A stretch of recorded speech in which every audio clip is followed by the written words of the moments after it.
What's good, YouTube? And we're back with another video. It's your boy Pepper. Today we're in Bristol with it. We're in Bristol. They found body parts. Full case breakdown, man. Let's find out what's going on. If you like the content, drop a sub for your boy, man. Drop a like on this video. Drop a comment. You know what I'm saying? It keeps me motivated. Let's go.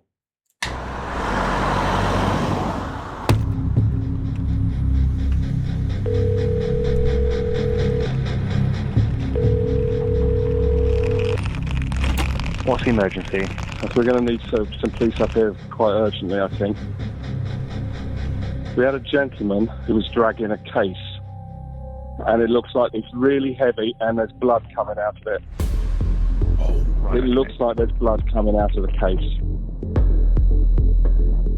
I got a phone call saying, Neil, just to let you know, we've got a torso in one of the suitcases with body parts missing, and the second suitcase has also got a torso in it. I was sat in my office when one of the officers came in and said, we found a video on the camera. Austin stabbed him a number of times in the chest and torso. He then does what looks like a song and a dance afterwards. Those cops that were on the bridge that night called to this man acting strangely, opened those suitcases, not in a million years expecting to see what they found in there. What? I think it's certainly one of the most harrowing, brutal murders I've dealt with in my time.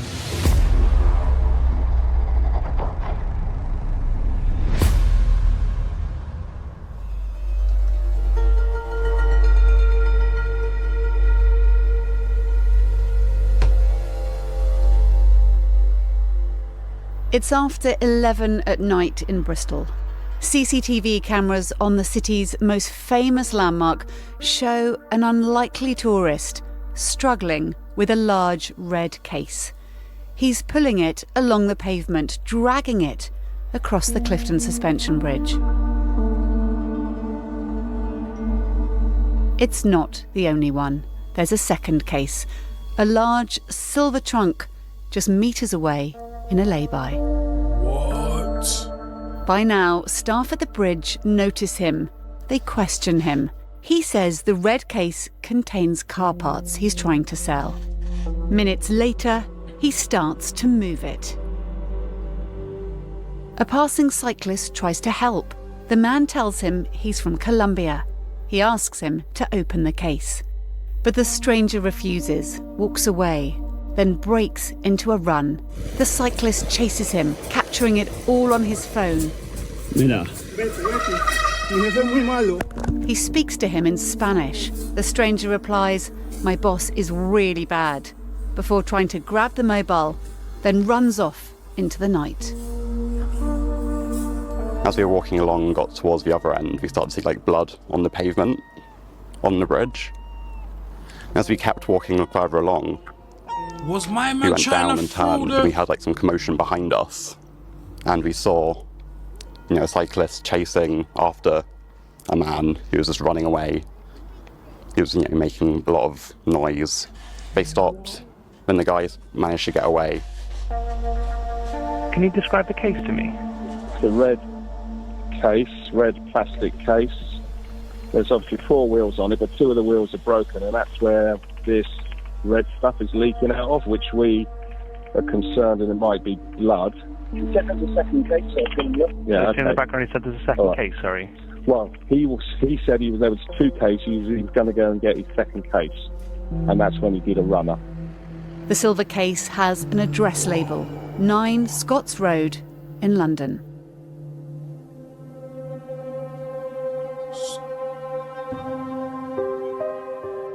Paul Longworth and Albert Alfonso had known each other since they were young. Both had been fostered. They were soulmates, best friends in a civil partnership, living together in West London. Hey, blood, I was Scots, bro. I'm saying Scots Road. I swear that's the ends, blood. Man, them. I swear that's the ends. They didn't have huge family and friend circles around them. They were each other's everything. They were each other's absolute rocks and each other's worlds. They were, they were everything to each other. Albert was 62 and worked as a lifeguard at a health club. Paul, a bit older. He was 71 and had just retired. He was a regular in his local pubs. He was a gentleman, he was a nice fella. Real, you know, he got on well with most people. In fact, everyone really. No one disliked him. I think Albert was a bit more outgoing and Paul wasn't. He got on well with everyone that he met, and he had his own pool cue in the... Nah, blood. G-Road. Man them.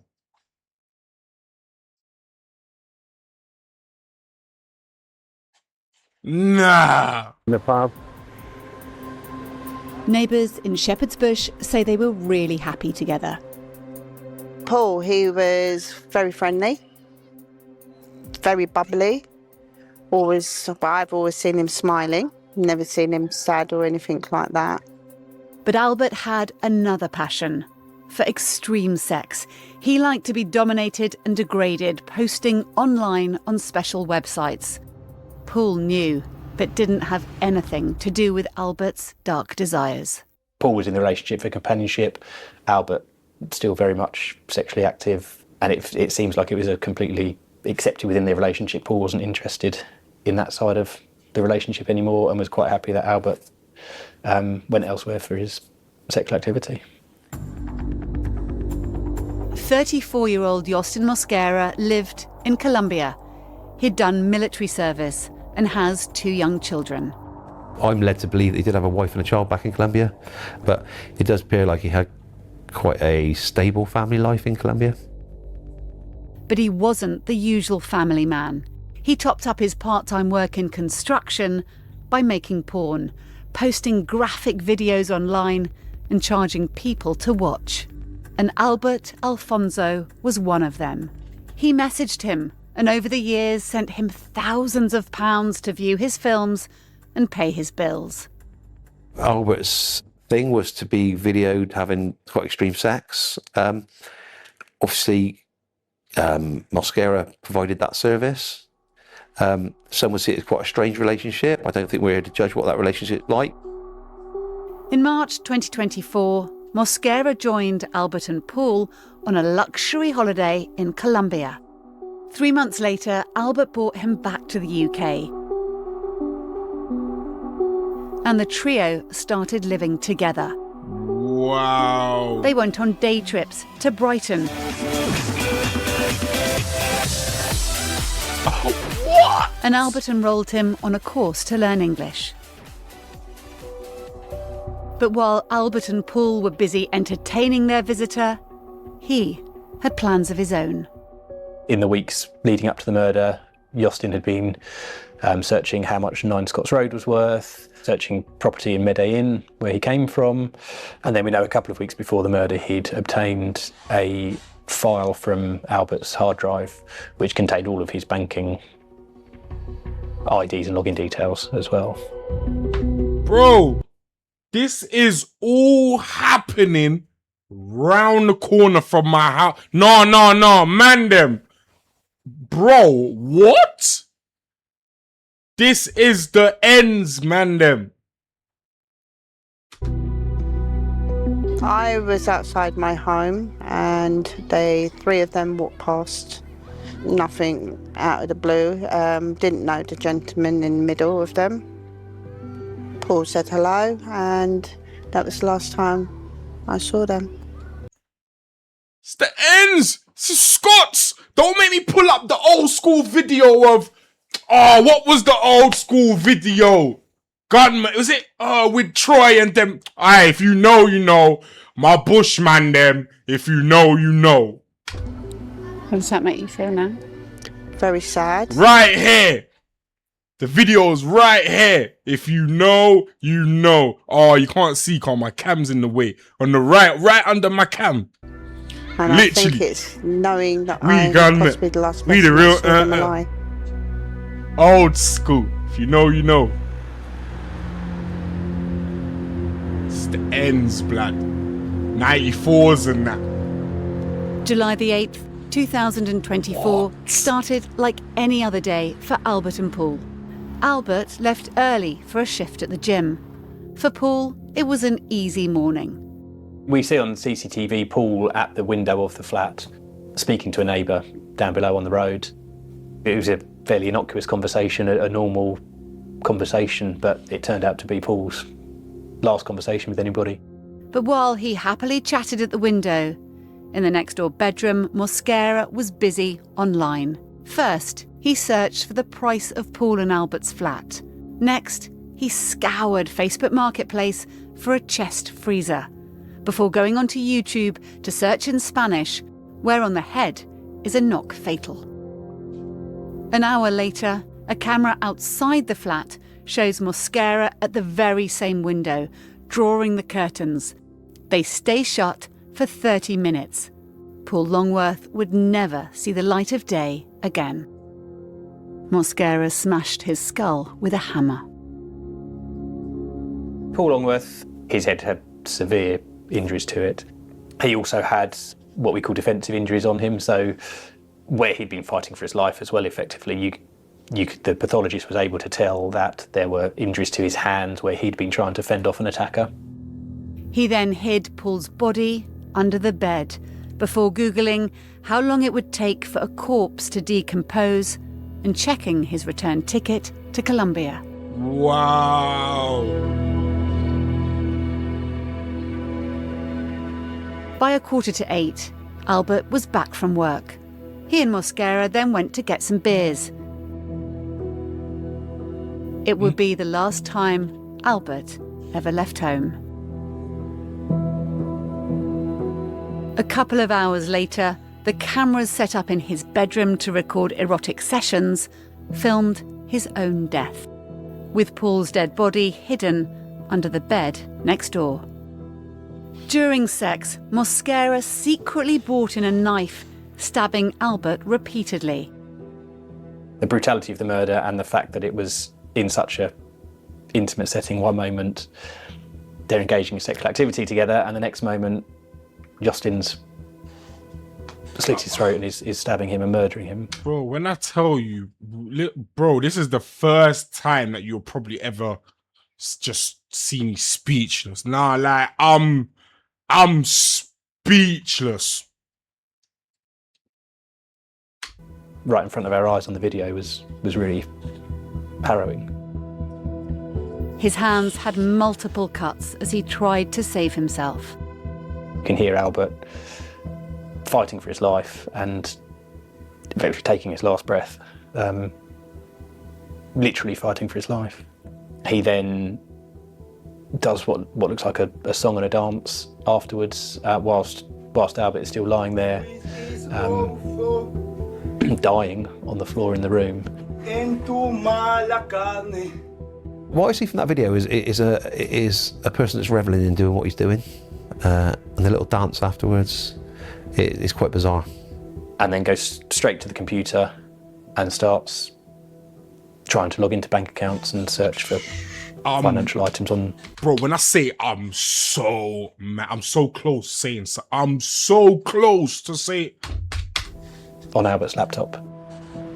The transfer failed. Instead, Mosquera took out hundreds of pounds from a cash point. What he did next shocked the world.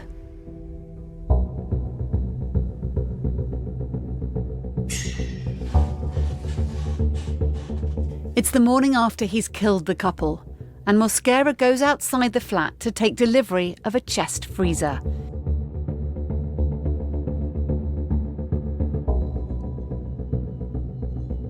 He's also been messaging a man with a van, asking if he'll give him a lift to Brighton, along with his luggage. They agree a price of £200. well, But later that night, at this bar, he changes the plan and instead asks to be taken to Clifton in Bristol because of its famous bridge. Moving the van drop-off location from Brighton to Bristol is one of the things in this investigation we've never been able to get to the bottom of.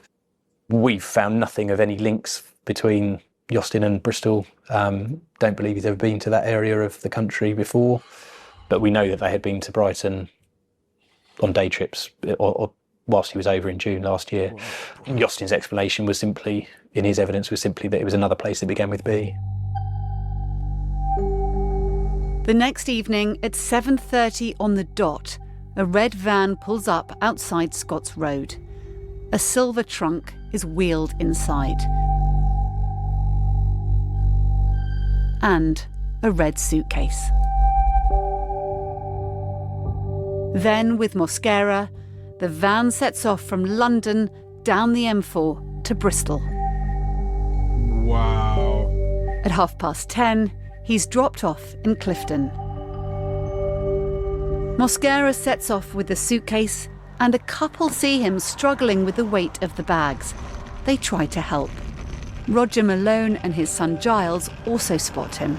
I stood on the corner by the Mal pub there, and there's a level crossing, and there was some activity going on with a tall man in black clothing and a sort of hat more or less covering his face, struggling with a very large suitcase. And so Giles, who was just stood there from the case and the man, saying, "That looks heavy, mate. What have you got in there, a body?" Giles's Uber arrived, and the man in the dark clothing made a move towards it, and Giles said, "Excuse me, that's my Uber." Instead, Mosquera got another taxi across the city's famous bridge. As he's dropped off, the driver notices something red leaking from the two cases. His passenger says it's oil. But just before midnight, the truth is uncovered. Sorry, did you say you had a picture on CCTV as well? On our CCTV, the guy has now run off. The guy He's with now the run off. Hang on, your officers are here now. I got a phone call from one of our crime scene managers saying, "Neil, just to let you know, we've got a torso in one of the suitcases with body parts missing, and the second suitcase has also got a torso in it." Wow. My reaction was, this is big. In the silver case, the body of Paul Longworth. In the red one, the body of Albert Alfonso. The two residents of 9 Scots Road. Wow. Both their heads were missing. Those cops that were on the bridge that night that called to this man acting strangely, opened those suitcases, not in a million years expecting to see what they found in there. And that's going to have an impact on anybody. The yellow signs were very obvious, bridge closed, and there were a lot of police vehicles and policemen around. What sort of resonated with me and Giles was that he had said to this man, "Gosh, that's a very heavy suitcase, obviously. What have you got in there, a body?" Now, the fact that he should say that in all innocence and just trying to be humorous and friendly, but in actual fact, it was modern day Jack the Ripper. It was what they chat. Chopping up people. Oh my God. So what was he trying to do? Throw the bodies off the bridge? Like, I'm confused. Tonight at 10, police say they are looking for this man after 2 suitcases containing human remains were found in Bristol. Officers arrived at the bridge within 10 minutes of the call, but the man had already left the area, leaving the suitcase behind. A second suitcase was located nearby a short time later. Sadly, the suitcases contained human remains. We've got 2 bodies. I can't remember the last time we had 2 unknown victims in Avon and Somerset, and I've still got a suspect outstanding. So I really need to concentrate my efforts on identifying who the suspect is and who the victims are and where the potential murder scene is, because I was confident that the bridge wasn't the murder scene. The label on the suitcase gives the police a head start. It's in the case in these sort of investigations, W12. you get what I call the golden nuggets, and you just get that little bit of information that changes the direction of the investigation or gives you some focus. And we had a phone call from a member of the public, a resident in Clifton, that said the night before they'd seen a dusty red van drop off a male with 2 suitcases. This is just what I needed. It gave me somewhere to go. So again, I tasked my intelligence team to say, right, find me a red van moving around Bristol at the relevant time. Within hours, they tracked down the driver of the red van who brought Mosquera to Bristol. And this van driver said to us straight away, "Yeah, you're right. I picked up a male last night. I took him to Bristol with a couple of suitcases and I picked him up from Scots Road. He also gives them his phone number and shows them a photo of Mosquera which matches the man caught on camera at the bridge. Boy, y'all come all the way from Colombia, you know? You know how far that is, blood? The man come all the way to come do... Blood, England, know what you lot are doing, you know? Know what you lot are doing, England. Trust me. He's now on the run. So we now know we've got a suspect, and a Justin Mosquera. We don't know who he is at that stage, what nationality he is. All we know is that's the person that left the suitcases on the bridge. So at that stage, I've got 2 body parts, but 2 torsos in Bristol. I've got hands, feet and heads missing, and I've got an address that I know that the suitcases were picked up from. The warrant was obtained, and the Scots Road address and relevance of that became really clear, so the warrant was executed at Scots Road. Police search a property in London after the remains of 2 men are found in suitcases in Bristol. The hunt for this man continues. Paul and Albert's home in London was heavily bloodstained. Walking into Scots Road, we didn't know what we were going into. At that point, we didn't know if there were just 2 victims or there might be additional victims, what the condition of the flat was going to be, if they'd actually been murdered in that flat. In the hallway, the newly purchased chest freezer. The freezer wasn't plugged in. When we opened the freezer and started looking through the freezer, there were 2 heads of Albert and Paul were in the freezer, and also the hands and feet of Paul were in the freezer. It's really shocked. First of all, because 2 people are dead. The second, because are a gay couple like me. I remember the day next, a lot of people come to pray outside the house and they put a lot of flowers. It's a very big, terrible tragedy. Wow. Shocked. Shocked, really. I just didn't think that it would be, it was him, until I was told it was him by one of the locals. And they said, well, we don't know who the other guy is. And I said, that might be Albert, his ex-partner. But, and he was when we found out. Wow. In Bristol, the hunt is on for Justin Mosquera. Yeah, hunt down in Bombo. The police have been tracking his phone, but for the last 2 days, it's been turned off. Now, know what I know now, from where he was seen when we arrested him, I think he was probably hiding out under the suspension bridge for that period of time on the North Somerset side of it. In Lee Woods? In the Lee Woods area, yeah. But on July the 13th, 2024, 5 days after he'd murdered Albert and Paul, the killer's luck ran out. Just after midnight on the 13th, his phone was switched back on. And we know that he went to the pizza place, the Red Box Pizza Place on Hot Wells Road. There'd been so many unusual things in the case so far and so many strange actions, buying the freezer but not turning it on, leaving the luggage tag on the suitcase. And there was still a part of me that wondered, the phone's gone on, but is it actually him? We were confident at that stage that phone was moving in Bristol and moving in the Hot Wells area. So the next question you ask yourself is, where's he likely to be going just after midnight on a Saturday in a city that we don't think he knows? His picture's been all over the press. Where's he likely to be going? And so we second guessed he would probably be going to a transport hub.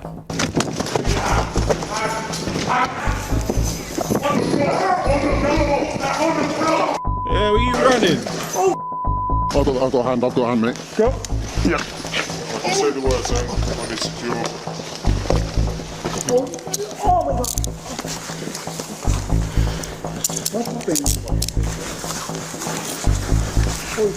Secure. He eventually was apprehended, sat on the bench outside Temple Meads train station. We're assuming ready to get a train back to London the next day.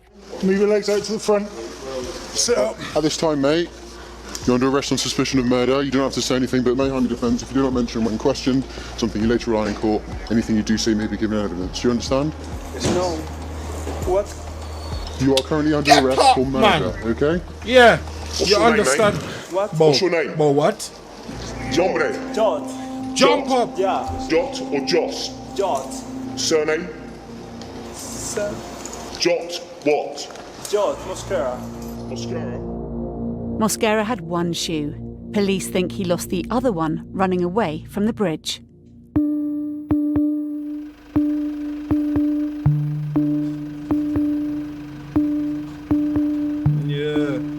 Jostin Mosquera went on trial at Woolwich Crown Court on June the 30th, 2025, charged with murdering Paul Longworth and Albert Alfonso.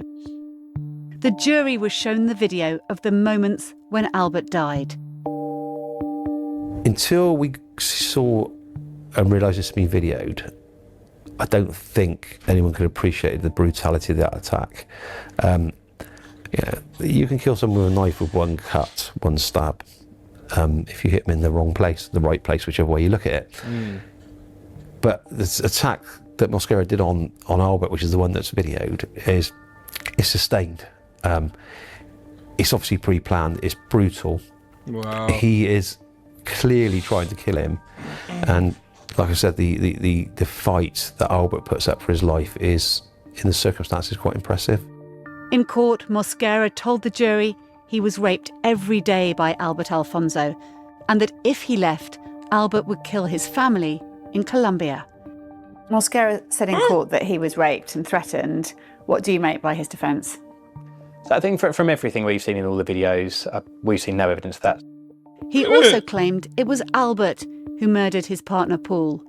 He did admit killing Mr. Alfonso after losing control, but said everything else was a blur until he woke up in Bristol.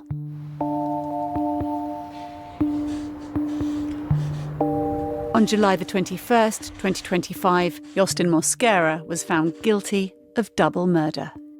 It took the jury at Woolwich Crown Court just 5 hours and 3 minutes to unanimously find Jostin Mosquera guilty of double murder. As the verdict was read out, Mosquera looked calm and nodded as the judge spoke to him. Through an interpreter, the judge said he would only be able to consider a sentence of life imprisonment and wanted a psychiatric report. I don't want a psychiatric. Make him go on. I don't want a psychiatric. Make him go on. Found in the investigation, so it appears that money was the main motivation for the murders. On Friday, October the 24th, 2025, Jostin Mosquera was sentenced. Right. The sentence for both offences of murder is life imprisonment with a minimum term before deductions of 42 years. Those sentences have to be concurrent to one another. I stress that is a minimum. You may never be safe to set free. This sentence sees justice secured for the cold-blooded murder of two innocent men and has taken an evil and dangerous offender off the streets.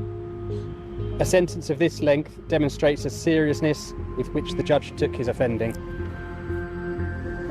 Wearing a green jumper and flanked by 6 prison guards, Jostin Mosquera was sentenced to life in prison. He won't be out before he's 75. Right. As he was led away, he gave the court a huge smile. Yeah, make him smile. Make him smile. Yeah, you're going to be smiling for the next 75 years. Yeah, make him go on. And when he come out, if he come out, send him back Colombia. My thoughts remain with all those that knew and loved Paul and Albert.